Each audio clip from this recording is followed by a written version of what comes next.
అబ్బో ఇక్కడ కేజీ చీరలు కొంటే అర కేజీ చీరలు ఫ్రీ అంట. మంగళ్య షాపింగ్ మాల్ కేజీల్లో సేల్, టన్నుల్లో ఆనందం. హైదరాబాద్ మియాపూర్ వైశాలీనగర్ నాలాలో పడి గల్లంతైన బాలయ్య ఆచూకీ ఇంకా దొరకలేదు. హైడ్రా డిఆర్ఎఫ్ సిబ్బంది ముమ్మరంగా గాలిస్తున్నప్పటికీ ఇప్పటి వరకు బాలయ్య ఆచూకీ లభించలేదు. నాలా వెంట సుమారు 4 కిలోమీటర్ల మేర ముమ్మరంగా గాలింపు చర్యలు చేపట్టినట్టుగా తెలుస్తోంది.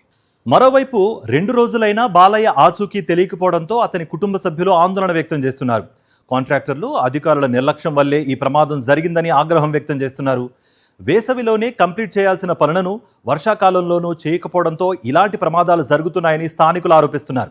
వైశాలీనగర్ రైల్వే అండర్ పాస్ వద్ద కొన్ని రోజుల నుంచి నాలా పనులు జరుగుతున్నాయి. అయితే ఇటీవల భారీ వర్షం కారణంగా ఉధృతంగా ప్రవహిస్తున్న నీటిలో బాలయ్య ప్రమాదవశాత్తు జారిపడ్డారు. అప్పటి నుంచి గాలింపు చర్యలు కొనసాగుతూనే ఉన్నాయి. ఇప్పటి వరకు ఎలాంటి ఆచూకీ లభించలేదు. ఇదే అంశానికి సంబంధించి మరింత సమాచారం మా ప్రతినిధి సాయి కిరణ్ అందిస్తారు. సాయి కిరణ్, బాలయ్య మిస్ అయి దాదాపు 2-3 డేస్ అవుతున్నా కూడా ఇప్పటి వరకు ఆచూకీ లభించలేదు. హైడ్రా అధికారులు కానీ లేకపోతే మున్సిపల్ అధికారులు కానీ ఏం చెప్తున్నారు? కార్తిక్, బాలయ్య మిస్ అయ్యి 3 రోజులు గడిచింది. నిజమే, ఇప్పటి వరకు ఆచూకీ లేదు. అయితే హైదరాబాద్లో వర్షం పడ్డ ప్రతిసారి కూడా నాలాలు నిండుతాయి. ఆ సమీపంలో ఆ ప్రమాద హెచ్చరిక బోర్డ్స్ ఉండవు, అయితే సేఫ్టీకి వాల్స్ ఉండవు, ఎట్లా ఉండవు, పనులు జరుగుతూనే ఉంటాయి. సో ఇట్లా ఇప్పుడు మనం చూస్తున్నది అయితే ఆ వైశాలి నగర్లో ఈ రైల్వే అండర్ పాస్ కింద ఈ పైప్ లైన్ మార్గం అనేటువంటిది ఎక్స్టెన్షన్ కోసం చేస్తుండడంతో అది అలానే తవ్వి పెట్టేసిపోయారు. సో ఈ విధంగా సైడ్కి వెళ్ళి వెళ్దామని చూసినటువంటి బాలయ్య మంగళవారం సాయంత్రం భారీ వర్షంకి అదంతా కూడా కనిపించకుండా అందులో పడిపోయి ఇక్కడ నుంచి నాలా కనెక్టెడ్ ఒక చెరువు ఉంటుంది, ఆ చెరువుకు కనెక్ట్ అయి ఉంటుంది. సో అందులో ఆ నాలాలో పడిపోయి ఇంతవరకు కూడా ఆచూకీ లేదు. హైడ్రా డిఆర్ఎఫ్ సిబ్బంది ఇంకా వెతుకుతూనే ఉన్నారు.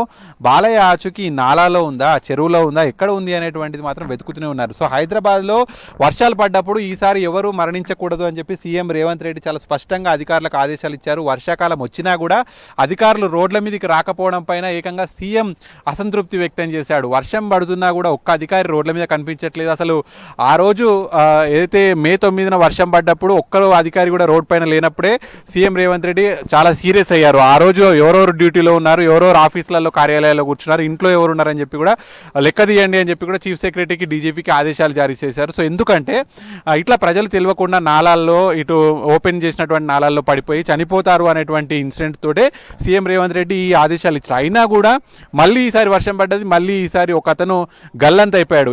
ఎవ్రీ టైం హైదరాబాద్లో ఎప్పుడు వర్షాలు పడ్డా కూడా ఇట్లనే ఎవరో ఒకరు చనిపోతూనే ఉంటారు. ఒకసారి ఆసిఫ్ నగర్లో కావచ్చు, ఒకసారి మలక్పేటలో కావచ్చు, ఓల్డ్ సిటీలో కావచ్చు, ఎక్కడైనా సరే ఏదో ఒక ప్రమాదం జరుగుతూనే ఉంటుంది. ఒక నాలా ఓపెన్ చేసి పెడతారు అధికారులు.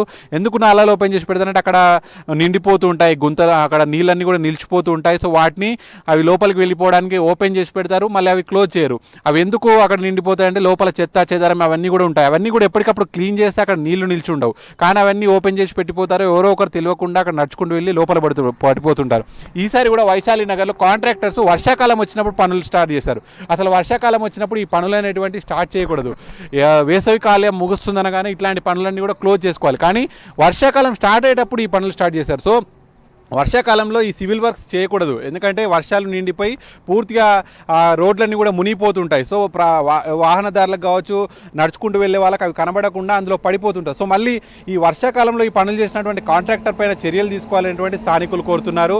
సో రైల్వే అండర్ పాస్ కింద ఈ వాటర్ పోవడానికి, ఈ నాలాను వెడల్పు చేయడానికి పనులు చేస్తుండగా బాలయ్య అందులో పడిపోయి 2 రోజులుగా వస్తున్న ఆయన 70 ఏళ్ల వృద్ధుడు, ఆయనకు కళ్ళు సరిగా కనిపించవు, నడవరాదు అని చెప్పి కట్టెపట్టుకొని వాళ్ళ కూతురును తీసుకొని ఇంటికి రావడానికి కోసం అని చెప్పి రాత్రి 9:30 గంటలకు వెళ్తుంటే అందులో పడిపోయాడు. సో ఇది ముమ్మాటికి కాంట్రాక్టర్ల నిర్లక్ష్యం, సైబరాబాద్ మున్సిపల్ కార్పొరేషన్ అధికారుల నిర్లక్ష్యం. సో ఇట్లా వర్షాకాలం ఈ విధంగా పనులు చేస్తుంటే నీళ్లు నిలిచిపోతాయి, అందులో పడి చనిపోతారు అనేటువంటిది ఎప్పటి నుంచో వస్తున్నటువంటి ఒక వర్షం. అయినప్పటికీ కూడా అధికారుల తీరు మారట్లేదు. హైదరాబాద్లో ఇప్పటికీ కూడా ఎక్కడ చూసినా కూడా రోడ్లు కావచ్చు, నాలాలు, ఓపెన్ డ్రైన్స్ అన్నీ కూడా తవ్వేసి పెట్టి అలానే వెళ్ళిపోతున్నారు. సో ఇట్లా ఉండడం వల్ల అనేక మంది చనిపోతున్నారు. ప్రతిసారి కూడా ప్రతి ఏడాది వర్షాకాలం వచ్చిందంటే హైదరాబాద్లో ఒక డెత్ అనేటువంటిది కంపల్సరీగా మారుతుంది. ఇది ఎవరి నిర్లక్ష్యం, దీనికి కారణం ఎవరు, బాధ్యులు ఎవరు, ఖచ్చితంగా దీనిపైన ఎఫ్ఐఆర్ చేయాలి. కాంట్రాక్టర్ ఎవరు, ఇప్పుడు ఆయన చనిపోయాడా బతికున్నాడా ఏమిటో తెలియట్లేదు అని చెప్పి 2 రోజులు గడుస్తుందని చెప్పి వాళ్ళ కుటుంబం ఎదురు చూస్తుంది.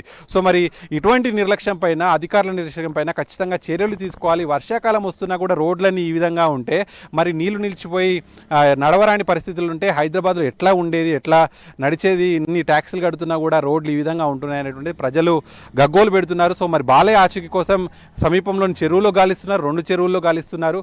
మరి ఈ రోజైనా ఆచూకీ లభిస్తుందా లేదా చూడాల్సి ఉంది. Karthik, thank you Sai Kiran. మరిన్ని అప్డేట్స్ కోసం ఛానల్ ను సబ్స్క్రైబ్ చేయండి. నోటిఫికేషన్స్ కోసం బెల్ ఐకాన్ పై క్లిక్ చేయండి.